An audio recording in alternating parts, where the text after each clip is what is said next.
নমস্কার কৃষিবৃন্দ। মানুষের মনে যদি ইচ্ছা থাকে এবং জেদ থাকে তাহলে কিন্তু সফল হওয়া যায়।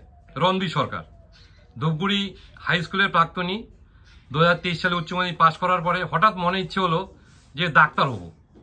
1 বছর ড্রপ দিয়ে পিডব্লিউডিতে পড়াশোনা হয়নি, তার পরের বছরে হয়নি। এবছর ও নিটে সফল। এবছর একদম শেষ পর্যায়ে কুচবিহার মেডিকেল কলেজে ও সুযোগ পেয়েছে। বাবা কৃষিজীবী, মানে একটা সাধারণ নিম্ন মধ্যবর্তী পরিবারের ছেলে, কিন্তু মনে একটা ইচ্ছা ছিল আমি ডাক্তার হব। ও আজকে সফল। আজকে ওর বাড়িতে আজকে রণবীরের মুখে শুনবো সফলতার কথা। তোমার এই যে সাকসেস আফটার 2 ইয়ার্স, এটা কিভাবে সম্ভব হলো?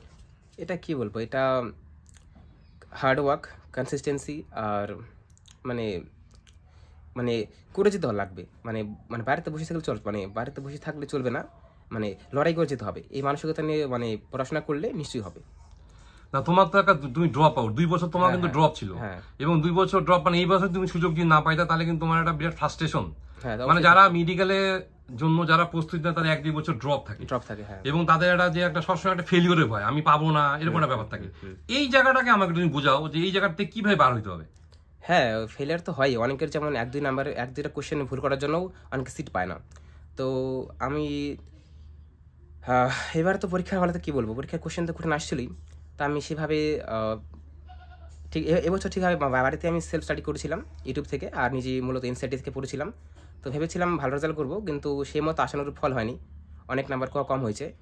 কিন্তু তবুও একটা কলেজ পেয়েছি। আর ভবিষ্যতে তোমার কি ইচ্ছা, মানে কোন দিকে মেডিকেল পড়ার পরে তারপর কি ইচ্ছা? হ্যাঁ, মেডিকেল আপাতত এমবিবিএসটা দেখি, মানে তুমি প্রথমে এমবিবিএস করবা, তারপরে নিট পিজিতে এখন কত র‍্যাঙ্ক হয় তার হিসাবে তারপরে সেই ডিপার্টমেন্টটা চুজ করতে পারবে। মানে এই যে ইচ্ছাটা তোমার কিভাবে জাগলো যে আমি ডাক্তার হব? এখন কি বলবো, সায়েন্স নিয়ে পড়াশোনা করেছি। এখন সায়েন্স নিয়ে পড়াশোনা করলে মানুষ ভাবে হয় ডাক্তার না ইঞ্জিনিয়ার। আর সায়েন্স নিয়ে পড়ে এখন যদি সিভিল সার্ভিস বা অন্য লাইনে যাই, তাহলে সবাই তো মানে নিন্দে করবি যে সায়েন্স নিয়ে পড়ে ছেলেটা ডাক্তার ইঞ্জিনিয়ার না লাইনে চলে গিয়ে আর্টস লাইনে বা অন্যান্য কমার্স লাইনে চলে গেল। এর জন্য কি বলবো, মানে ইঞ্জিনিয়ারিং লাইনে আমার মানে ম্যাথটা আগে থেকে একটু ভয় ছিল, মানে ঠিকমতো হয়নি আমার প্রিপারেশন, তাই ভাবলাম ডাক্তার লাইনে যাই। আর আগে থেকেও আমার বাড়িতে মানে আমি যেহেতু আমার মানে বাড়িতে ফার্স্ট জেনারেশন ডাক্তার, আমাদের বাড়িতে বা আমার ফ্যামিলিতে কেউই নেই, তো ভাবলাম ডাক্তারই হই, মানুষের সেবা করতে পারবো। আর ডাক্তার লাইনটা যেহেতু একটা নোবেল প্রফেশন, এটাতে যদি সুযোগ পাই তাহলে তো অবশ্যই খুবই ভালো। যারা আগামী বছর নিট পরীক্ষা দিবে তাদেরকে তোমার কি পরামর্শ? তাদের পরামর্শ এটাই দেবো যে এনসিইআরটিটা ভালো করে পড়ো, মানে অনলাইনে কোনো টিচারের উপর মানে অন্ধবিশ্বাস করো না, যে ওই স্যার যা বলবে ওটাই আসবে, ওইভাবে পড়ো না। নিজেই এনসিইআরটিটা ভালো করে পড়ো, আর এখন থেকেই ফিজিক্স কেমিস্ট্রিটা মানে যেই লেভেলের জন্য পড়াশোনা শুরু করে দাও। শুধু নিট লেভেলের মানে প্রিভিয়াস ইয়ারে যা ট্রেন্ড ছিল সেই পড়াশোনা করলে মানে ইজি কোশ্চেনটা করলে হবে না। এখন থেকে যেই লেভেলের মানে জন্য ভালো কোশ্চেন মানে প্র্যাকটিস করতে শুরু করো, আর মোটিভেটেড থাকো, কনসিস্টেন্ট থাকো, অবশ্যই হবে। না, তোমার যেটা ইনার পাওয়ার, যেটা ভিতর থেকে যে একটা যেটা আমাকে সবসময় পজিটিভ থাকা, আমাকে পড়তে হবে, আমাকে পাইতে হবে, এটা তুমি কিভাবে নিজেকে অ্যাডপ্ট করছো? এটা বাড়িতে যখন বাবা মা, কি বলবো, বাড়িতে যখন মা যখন সারাদিন মানে কাজ করার পরে যে আপনার মুখের দিকে তাকাবে, তখন তার হার্ডওয়ার্ক দেখার পর আপনার মনে আপনিই জাগবে যে আমি কেন পারছি না, আমাকে করতেই লাগবে। এটা মানে কি বলবো, আপনার বাবা মার পরিশ্রম দেখে আপনার মনে নিচে থেকেই ইচ্ছাটা জাগবে যে আমাকে করতেই লাগবে। কত ঘন্টা পড়াশোনা করছো মোটামুটি?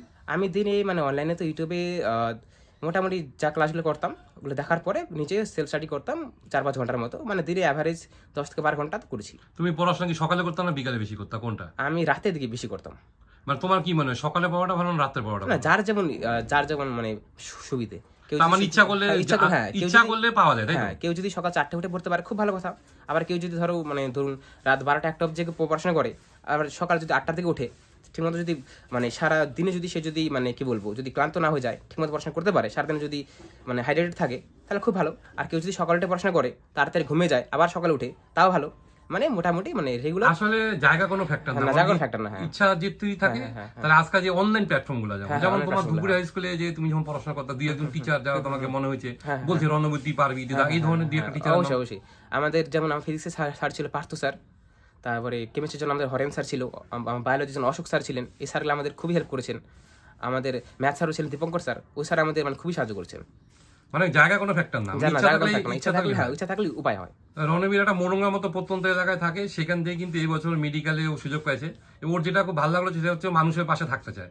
আগামী দিনে তুমি মোরঙ্গাবাসীর জন্য তোমার কি বার্তা? ডাক্তার হয়ে আসলে অনেকে তো বলে, কেউ কিন্তু ফুলফিল করে না। হ্যাঁ, সবাই তো বলে যে ডাক্তার হবো যে মানে সেবা করার জন্য, সবাই তো টাকা কামানোর জন্য।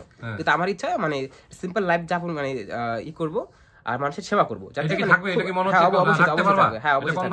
একদম কনফার্ম করলাম। আমরা রণবীরকে ধন্যবাদ জানাই, উত্তরোত্তর শ্রীবৃদ্ধি কামনা করি। নমস্কার।